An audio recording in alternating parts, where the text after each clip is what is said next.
오늘도 하나님의 은혜가 저와 여러분에게 함께하기를 기원합니다.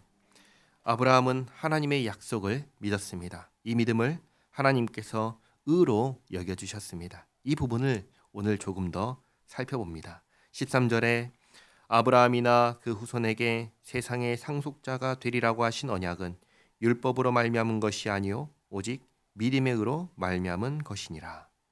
창세기 15장을 보면 순서가 이렇게 됩니다. 먼저 하나님께서 아브라함에게 말씀을 먼저 하십니다. 창세기 15장 4절에 여호와의 말씀이 그에게 임하여 이르시되 그 사람이 내 상속자가 아니라 내 몸에서 날 자가 내 상속자가 되리라 하시고 그를 이끌고 밖으로 나가 이르시되 하늘을 우러러 무뼈를 셀 수 있나 보라. 또 그에게 이르시되 내 자손이 이와 같으리라. 이 말씀을 하시자 아브라함이 이 말씀을 믿습니다.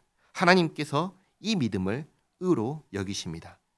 아브라함이 여호와를 믿으니 여호와께서 이를 그의 의로 여기시고 그렇게 한 다음에 언약을 세우십니다. 창세기 15장 18절에 그날에 여호와께서 아브라함과 더불어 언약을 세워 이르시되 내가 이 땅을 애굽 강에서부터 그 큰 강 유브라데까지 내 자손에게 주노니. 그러니까 언약은 먼저 말씀하셨고 하나님의 말씀에 대해서 믿고 믿음을 의로 여기신 다음에 그 다음에 이 언약을 주신 것입니다. 그러니까 언약은 믿음으로 말미암아 받게 된 것이죠. 이것을 분명하게 선언한 다음에 로마서 4장 14절은 예를 한 가지 듭니다. 만약에 이 약속이 믿음으로 얻은 것이 아니라 율법을 지킴으로 받은 것이라면, 율법을 지킴으로 받은 약속이라면 14절에 만일 율법에 속한 자들이 상속자이면 믿음은 헛것이 되고 약속은 파기되었느니라. 잘 보시기 바랍니다. 율법을 지킴으로 받은 약속이라면 일단 믿음은 소용이 없습니다.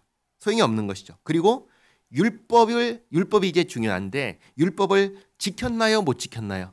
못 지켰습니다. 그러면 약속은 어떻게 될까요? 율법을 지키지 못했으니까 약속은 파기가 되는 것입니다.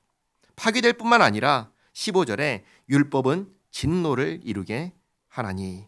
다시 말해 율법을 지키지 못하면 그 율법을 따라서 받았던 약속은 파기될 뿐만 아니라 그에 따른 책임을 요구하는 것입니다. 오늘날 쉽게 생각하면 계약 위반이다 라고 생각하시면 됩니다.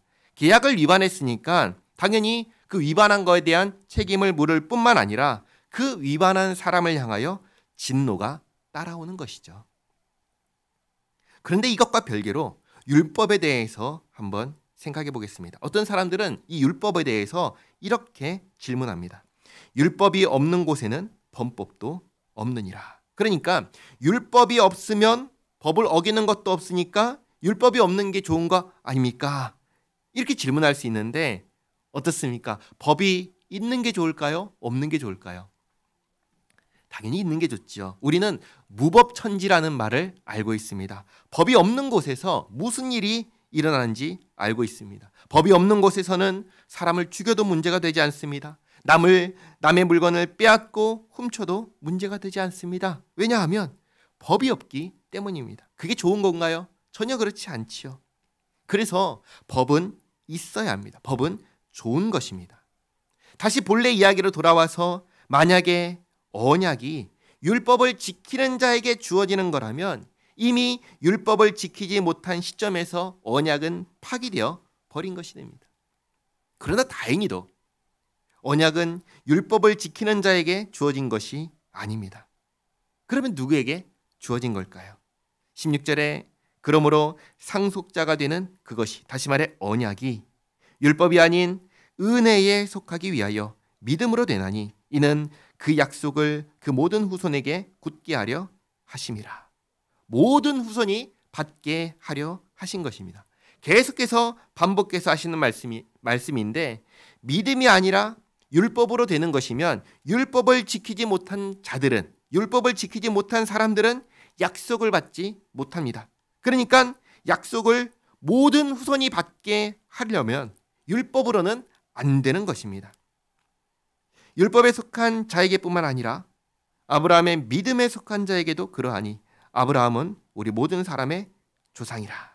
그러니까 유대인이든 이방인이든 그런 민족의 구별과 상관없이 하나님의 약속을 믿는 자의 조상이 누구냐면 아브라함이다 라고 알려주는 것이죠.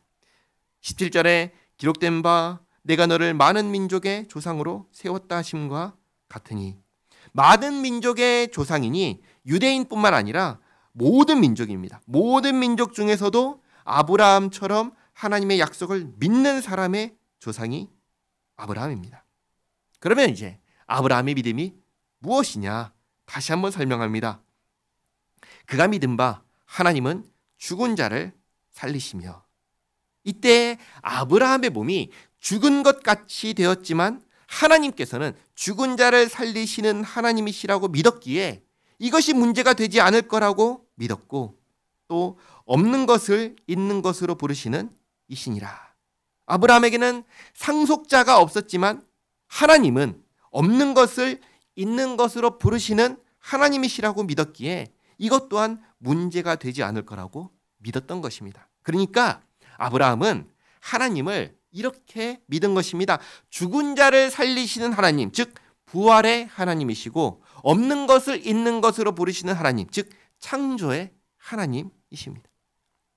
창조와 부활의 하나님으로 아브라함은 믿었던 것입니다. 그리고 이 부활과 창조는 사실상 같은 것입니다. 부활은 무엇인가요? 부활은 생명이 사라진 곳에 새 생명을 주는 것입니다. 창조는 없는 것을 있게 하는 것입니다. 그러니까 창조나 부활이나 둘 다 없음을 있게 하는 것입니다. 그러니까 같은 것이죠. 아브라함은 하나님을 창조와 부활의 하나님으로 믿었습니다. 그리고 18절 보십시오. 아브라함이 바랄 수 없는 중에, 몸은 죽은 것 같고 그러니 상속자를 기대할 수 없는 상황에서 바라고 믿었으니 상속자를 바랬고 하나님께서 주신다고 하셨을 때 믿었습니다.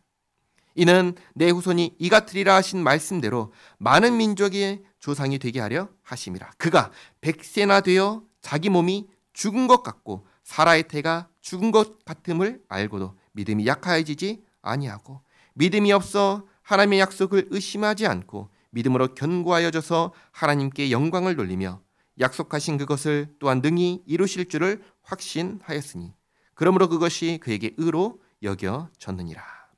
그러니까 아브라함이 의로 여겨진 것은 하나님을 믿었기 때문입니다. 하나님께서 하신 약속을 이루실 줄 믿었습니다.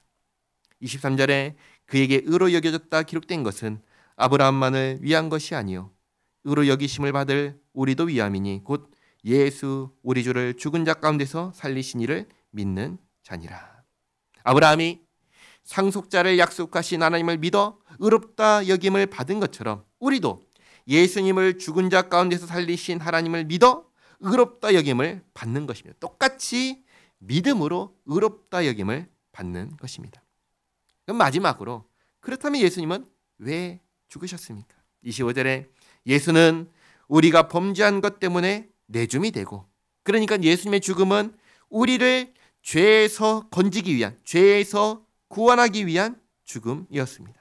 그리고 또한 우리를 의롭다 하시기 위하여 살아나셨느니라.